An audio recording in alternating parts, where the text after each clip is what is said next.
Today is a Q&A Weekends episode where we answer your question right here on the show. If you have a question you want to ask, just email us at contact@100mba.net. As always, I'm your host, your coach, your teacher, Omar Zenhom. I'm also the co-founder of the $100 MBA, a complete business training and community online. Today's question comes from Ken, and Ken asks, my business is doing well, but I don't feel fulfilled. What do I do? Firstly, Ken, I want to reassure you that you are not alone in this feeling. Many entrepreneurs go through this feeling and go through this stage in their entrepreneurial journey. I certainly have in the past, and I'm going to share with you some things that I think you should do before you make any decisions, and then share with you some of the options that you have. Because at the end of the day, you do need to feel fulfilled about what you do. What you do on a daily basis is what you spend most of your life on. And you want to make sure you're spending your life doing things that make you feel good, that fulfill you, that make you feel significant, that bring happiness in your life. And not to go all woo-woo on you, but this stuff is important. And when you don't have it, when you don't feel good about what you do, it could drag you down. So I'm going to get into all these things in today's episode. So let's jump right into it. Let's get down to business.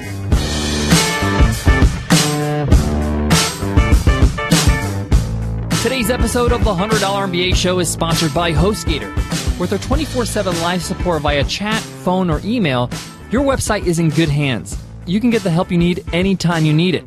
Whether it's design services, marketing services, or securing a new domain name, HostGator's got your back, and they do it all without breaking the bank. And in fact, they're giving every listener of the $100 MBA Show an amazing discount, 25% off when you go to HostGator.com and use promo code OmarHookup. That's HostGator.com, promo code OmarHookup. So Ken's business is doing well, but he doesn't feel fulfilled. He's not enjoying it. He doesn't feel like it's giving him any sort of satisfaction, whether that's personal significance or feel like he's adding value to the world in any way.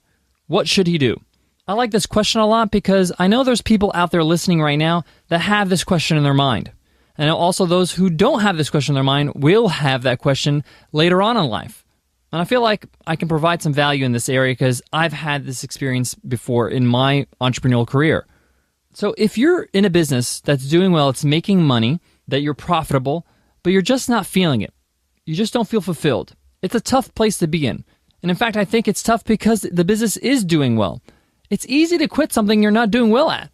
If something's going horribly wrong and you're not making money, it's easy to quit. It makes sense to quit.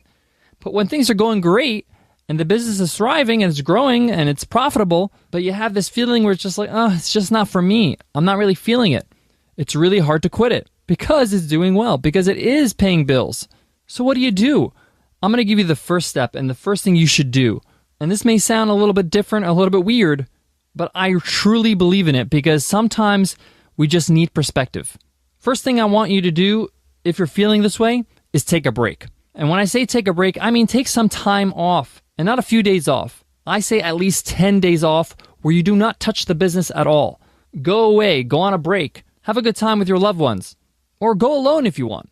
I want you to go on what's called a sabbatical. Just go away for a moment. In the scheme of things, 10 days is a moment. When you look at the whole time you're in that business. And when you step away from something and enter a different environment, it allows you to get some perspective. Sometimes feelings are cloudy. You might think that feeling is unfulfillment, but really you're just burnt out. You do get fulfilled, but you just haven't had the energy and the time to recognize it, or the perspective, like I said. So go away, take a break, step out of your space for a moment, and I recommend a minimum of 10 days. I know 10 days sounds like a lot, but you should be able to step away, carve out the time. And I say 10 days because a week is good and everything, but it takes you about 2 to 3 days just to unwind, just to get used to your surroundings. And if it's just a week, by the third or fourth day, you get used to it and you got to pack up in a couple of days. So I recommend 10 days at least. If you could do more, if you could do a month, that's great. And if you have a great team running your business, just let them do their thing. And I encourage you to go away and have a new experience, whether that's visiting a new country, a new culture, go on some adventures, go hiking, whatever it is. Get your mind out of the business. And you'll find yourself after a few days thinking about how you actually feel about the business. When you step away from things, the harsh, difficult grind of the business starts to fade away, and the sweetness of it starts to rise to the surface. And you start to realize, maybe I do enjoy this business, but I'm just overworked. But you can also discover that, man, this business is not really aligned with who I am. It's not really aligned with where I want to go. And if that feeling gets stronger when you go away and you get perspective, then you need to take different action when you get back. I know this seems like a simple exercise, but the simplicity of it is the beauty of it. The whole point of this thing is just recentering yourself and just getting back to the core you, who you are. You're stripping away all the noise and the distraction that you're normally in business, and you're just reflecting and asking yourself some real questions. So if at the end of the sabbatical you feel like, you know what, this is not aligned with what I want to do or who I am, I need to change. What are your options? Option number one, you can sell your business. And it may be easier than you think. You can reach out to your competitors and say, hey, I'm shifting gears. I'm looking to sell my business. Are you interested? Here are my stats. This is my revenue. This is what's going on. That's one option. You could sell it.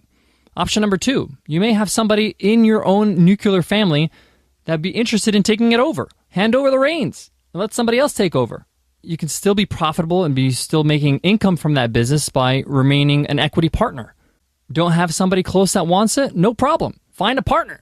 And that partner might be right in your face, one of your community members, somebody that is a great customer of yours, somebody that loves what you do. Ask them, hey, do you want to take over my business and I'll give you 40% of my business? And they manage it, they run it, they do everything. And you still reap the benefits. And if you still want to have a say in the way things go, you can still do that. You could stipulate that. That's the art of business. You can negotiate it. What are the other options? You can sell off your assets of the business, whether you're in a physical store and you could sell out the actual fittings or the equipment that you have, and just close. Now, you've built a business and a brand, and that may not seem wise, but some people will just decide to do that. And it's your business. You can do what you want to do. Now, obviously, it's probably more profitable to sell the business or get a partner in or do the other options I mentioned. But that is an option. You can just close down if you feel like you don't want to do it anymore.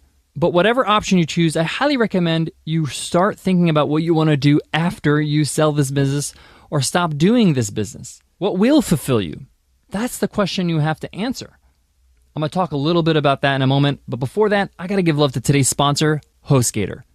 When it comes to your website where business gets done, we highly recommend you go with HostGator. Not only are they reliable and have the power to take care of thousands of websites, but their support is amazing, and you can reach out to them any time of day, 24/7, with their live support via chat, phone, or email. I love this because when it comes to your website, you need to speak to somebody quick, whether that's a quick change, a redesign, or adding a new domain to your repertoire. And HostGator does it all without breaking the bank, and in fact, they're giving every listener of the $100 MBA show an amazing discount, 25% off hosting. Just go to HostGator.com and use promo code OmarHookup. Again, that's HostGator.com. Use promo code OmarHookup to save 25% off. One of the best pieces of advice I can give you when it comes to finding a business that will give you fulfillment is looking at the areas in your business or in your niche that you feel like you can contribute to. What areas in your industry where you say to yourself, man, I should fix this problem. I can seriously contribute in this area. Ask yourself, you as an individual, with your personality, with your gifts, with your talents, with your experiences, how can you specifically contribute to helping other people in your area of expertise? When you know you're contributing, when you know that you are adding in a special way, in your special way, you will feel fulfilled. For us here on the $100 MBA show, Nicole and I feel fulfilled because we're able to use our education background. Both Nicole and I were educators at the high school and university level, and I get to use my experiences in entrepreneurship and use my experiences as an educator to teach on the $100 MBA show in our other programs as well. So I get fulfillment knowing that I can use my special skill set to help people build businesses that they want. That's incredible. And sometimes we can overlook these things. And that's why I mentioned at the start to go on that sabbatical to get perspective. All right, guys, I hope you enjoyed today's episode. Ken, I hope you enjoyed the answer to your question today. I hope that helps. Guys, remember that if you have any questions, you can email us at contact@100mba.net. And as always, if you want to show us some love, leave us an iTunes rating and review. We'll love you forever. All right, guys, I want to leave you with this. How you feel about what you do is important. It's not something you want to ignore because it will affect your performance. It will affect your business. If you're not enjoying yourself, if you're dreading what you're doing, it's going to seep through your products and services. So reevaluate. That's why it's important to take breaks and to reflect. It's not only good for you, but it's also good for business. All right, guys, I'll see you on tomorrow's episode. It's a must-read episode where we talk about the book Brand Against the Machine. We get into it tomorrow. I'll see you then. Take care.